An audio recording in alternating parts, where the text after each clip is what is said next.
اب آگے سے فرعون نے موسیٰ علیہ السلام کو محبت تو ہے موسیٰ سے، قتل کا حکم بھی دے سکتا ہے، تیری یہ مجال مار دو اسے، ایسا کر سکتے ہیں.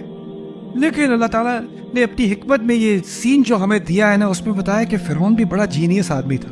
اس کو زندہ مارنے سے پہلے نفسیاتی طور پہ مارنا آتا تھا. وہ نفسیاتی حملہ کرتا ہے. اس بات کو سمجھنے کے لیے دو چیزیں یاد رکھنی ہے تم لوگوں نے، کہ ایک ہے عقل کی بات. دو لوگ عقل کی بات کر رہے ہیں، لیکن ایک جو واقعی ظالم ہوتا ہے نا، اس کو بڑی چالیں آتی ہیں کہ وہ آپ کے جذبات پہ حملہ کرے گا، عقل کی بات نہیں کرے گا. موسیٰ علیہ السلام نے دو باتیں کی ہیں، میں رب کی طرف سے آیا ہوں، بنی اسرائیل کو ساتھ جانے دو.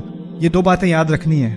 وہ اللہ کی طرف سے لائے ہوئے رب کے رسول ہیں، اور بنی اسرائیل کو رہا کرو. یہ دو باتیں لے کر آئے ہیں. میں نے کہا تھا نا، کسی نے ابو سے بات کرنی ہے، ایک بات کرنی ہے بڑی تیاری کر کے. اگر ابو کو آگے سے شٹ ڈاؤن کرنا آتا ہو نا، تو آدھے گھنٹے بعد ہاں بات کہہ دی تھی، کیا کچھ نہیں رہا تھا، کیا کہنے آیا تھا یاد ہی نہیں رہتا، کیونکہ اس کو جو آگے سے ہوتا ہے اس کو ادھر ادھر گھمانا آتا ہے.